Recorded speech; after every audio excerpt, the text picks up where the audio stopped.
Hello everyone, welcome to our channel. तो series की starting में हमें नरेटिंग वॉइस बताती है कि जो चाइल्ड हैं वो बहुत प्रीशियस हैं, लेकिन जो ये वाले बच्चे हैं वो तो उससे भी ज़्यादा प्रीशियस है।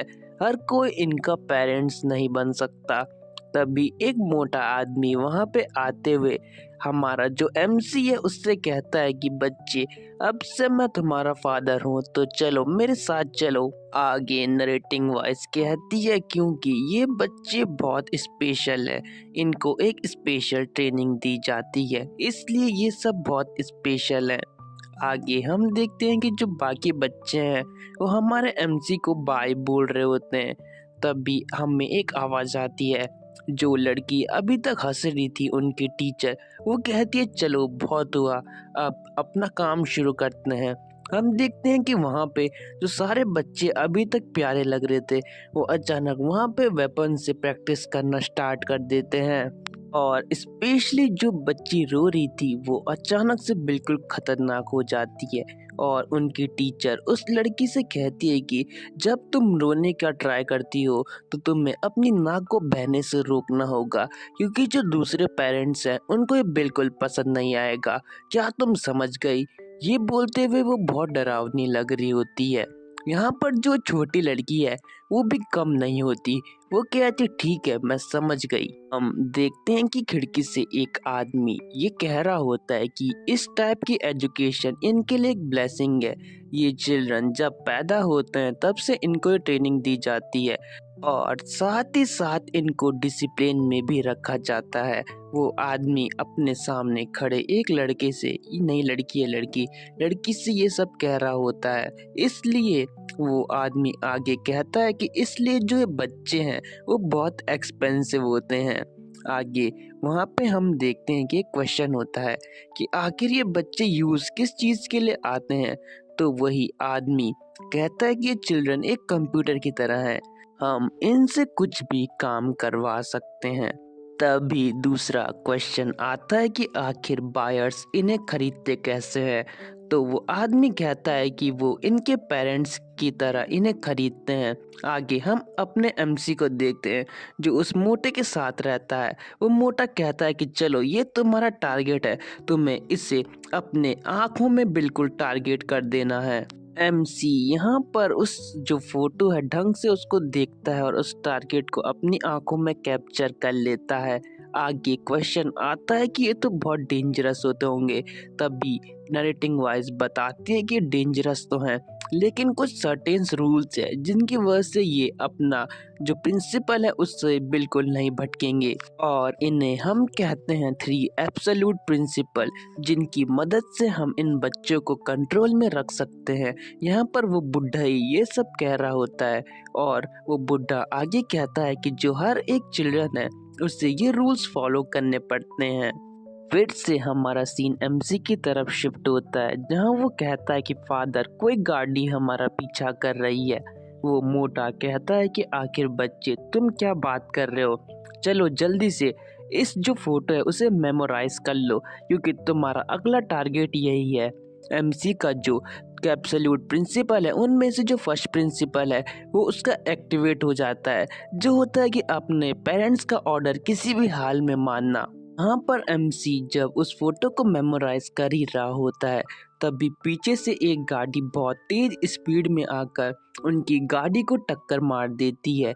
हम देखते हैं कि एमसी की जो गाड़ी है वो वहाँ से बहुत दूर जाके गिरती है और जो दूसरी गाड़ी थी वो बिल्कुल वहाँ पे स्टैंड बाय होके खड़ी रहती है। आगे हम देखते हैं कि इसकी वजह से जो वो मोटा होता है उसकी डेथ हो जाती है और एमसी ये देख के थोड़ा शॉक हो जाता है। लेकिन जो सेकंड प्रिंसिपल है उसके हिसाब से एमसी अपने पेरेंट्स के ऑर्डर के बिना कुछ भी चीज़ यूज़ नहीं कर सकता, मतलब अपनी पावर का इस्तेमाल नहीं कर सकता। हम देखते हैं कि गाड़ी में से 2 बंदे निकलते हैं। एक तो वही होता है जिसको अभी एमसी ने देखा था फोटो में, जिसको उस मोटे ने एमसी को टारगेट करने के लिए कहा था। यहाँ पे हम देखते हैं एमसी एक्टिंग करते हुए कहता है कि मेरे डैड मर चुके हैं। वो 2 जो बंदे होते हैं वो ये देख के थोड़ा शॉक हो जाते हैं। एक बंदा दूसरे से कहता है कि हमें तो ये पता ही नहीं था कि इस मोटे के साथ एक बच्चा भी होगा। फिर वो कहते हैं कि चलो एक बार चेक कर लेते हैं कि आखिर ये बच्चा है कौन। हम देखते हैं कि उनमें से एक उस जो हमारा एमसी है उसकी तरफ आता है और कहता है कि कोई नहीं, हम इस बच्चे को कहीं फेंक देंगे, इस कोई टेंशन लेने की ज़रूरत नहीं है। तभी जो मोस्ट इम्पॉर्टेंट प्रिंसिपल है वो एक्टिवेट हो जाता है। एमसी उस जो बंदा होता है उसके गले में नाइफ घोंप देता है। फिर हमें उस प्रिंसिपल के बारे में बताया जाता है कि अगर पेरेंट्स की सेफ्टी पे कोई भी खतरा आए तो वो अपने डिसीजन खुद से ले सकते हैं।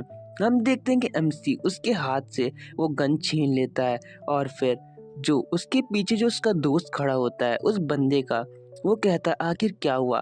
तभी हम देखते हैं कि एमसी ने उस बंदे के हाथ से गन ले ली होती है और वही रूल एक्टिवेट हो जाता है कि उसको किसी भी हाल में इस सिचुएशन को सॉल्व करना होगा। और एमसी तभी गोली चला के जो वो दूसरा आदमी है उसका भी काम तमाम कर देता है। हम देखते हैं कि जो वो चश्मे वाला बुड्ढा है वो ये सब बोल रहा होता है और कहता है कि ये बहुत अच्छी चीज़ है, तो क्या तुम भी इनमें से किसी बच्चे को खरीदना चाहते हो तो तुम मुझे बता सकते हो, ये तुम्हारे लिए बहुत अच्छी इन्वेस्टमेंट होगी। तभी वो आदमी किसी बच्चे का जो फोटो है उसे कहता है कि मुझे ये बच्चा चाहिए। तो बुड्ढा कहता है अनफॉर्चुनेटली ये पॉसिबल नहीं है इस टाइम पे, क्योंकि जो ये बच्चा है ये हमारे लिए भी बहुत स्पेशल था, लेकिन कुछ सर्कमस्टेंसेस के चलते हमने इस बच्चे को खो चुका है। हम अभी भी इसको ढूंढने की कोशिश कर रहे हैं लेकिन हमें ये कभी नहीं मिला। हम देखते हैं कि ये बच्चा और कोई नहीं हमारा एमसी होता है। ये जो बात है ये उस एक्सीडेंट की बात हो रही है। वो बुड्ढा आगे कहता है कि अचानक से ये एक दिन गायब हो गया। हमने इसे ट्रैक करने की कोशिश की लेकिन हम बिल्कुल फेल हो गए। मैं इस चीज़ से बहुत डिसअपॉइंटेड हूँ, लेकिन एक बात है कि विदाउट पेरेंट्स के वो कुछ भी अपनी पावर को यूज़ नहीं कर सकता और ऐसा भी हो सकता है कि वो अब तक मर भी चुका हो।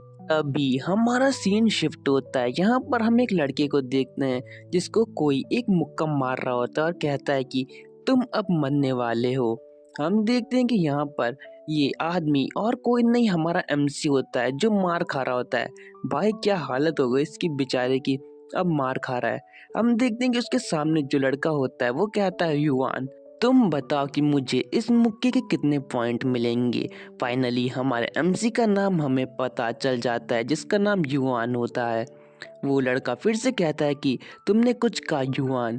युवान यहाँ पे बहुत डर जाता है, पता नहीं इसकी एबिलिटीज़ को अभी ये यूज़ नहीं कर सकता क्योंकि अभी इसके पास अपने पेरेंट्स का कोई ऑर्डर नहीं है। तो युवान यहाँ पे कहता है कि मैं तुम्हें इसके 15 पॉइंट्स देता हूँ। आगे युवान कहता है कि तुम्हारा पंच बहुत स्ट्रांग है इसलिए इसके तुम्हें 15 पॉइंट्स मिलते हैं।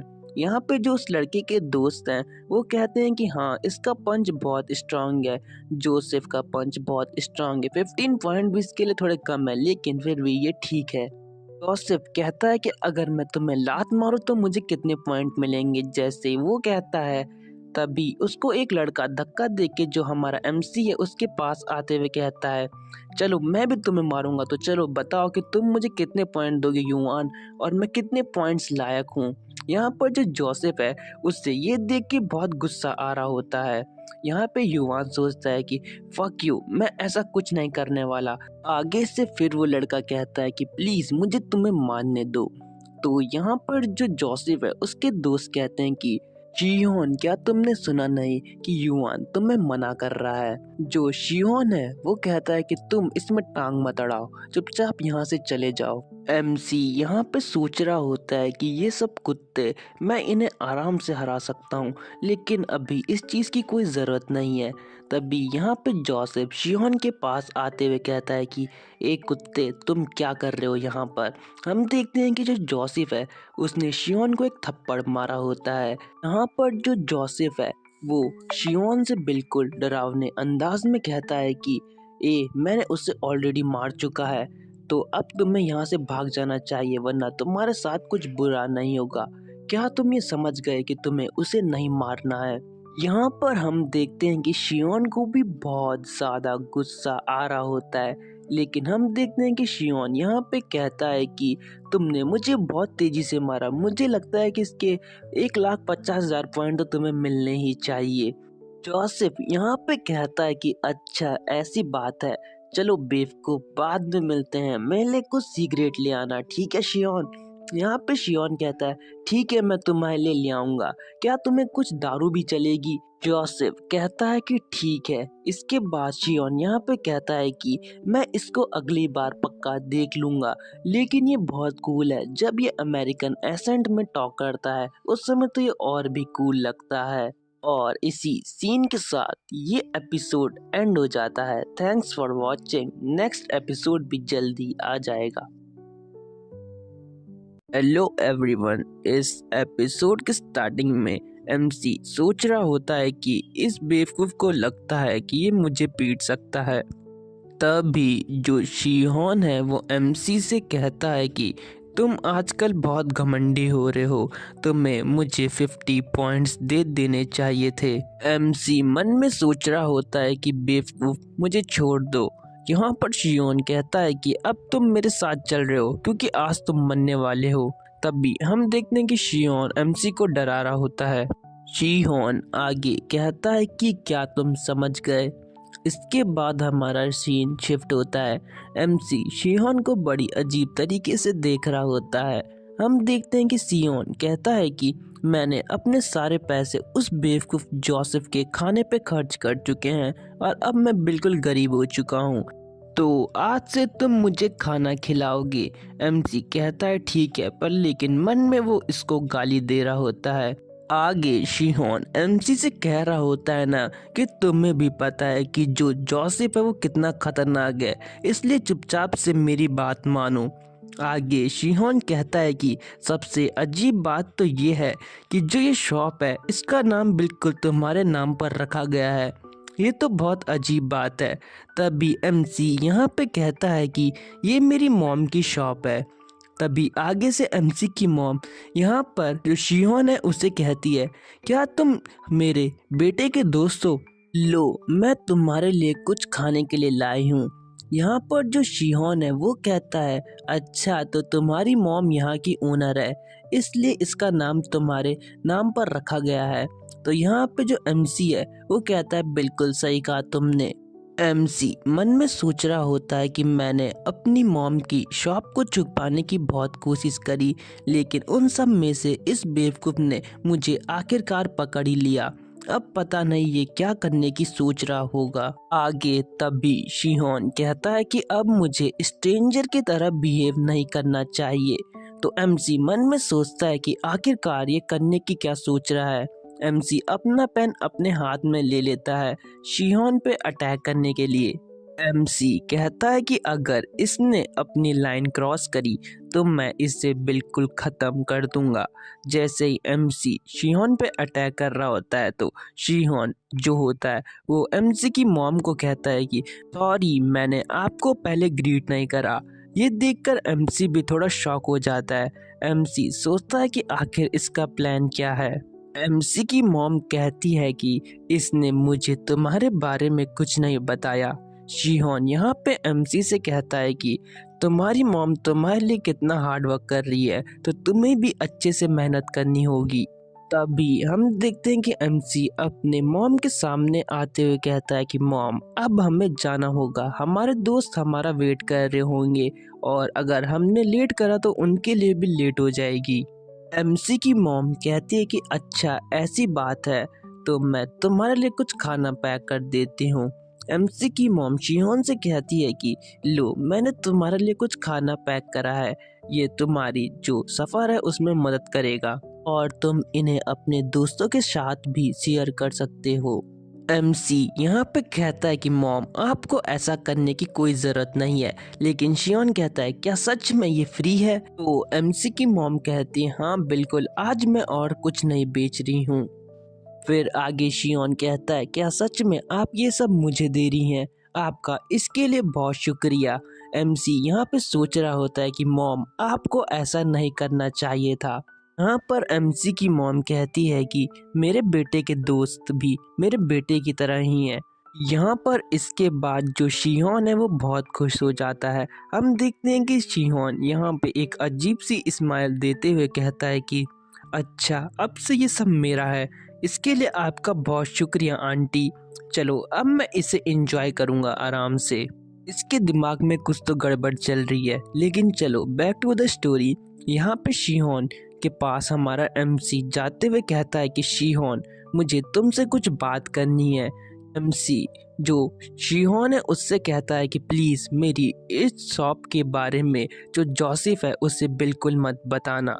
तो यहाँ पे जो शिहोन है वो कहता है ठीक है, मैं इस सब चीज़ को हैंडल कर लूँगा।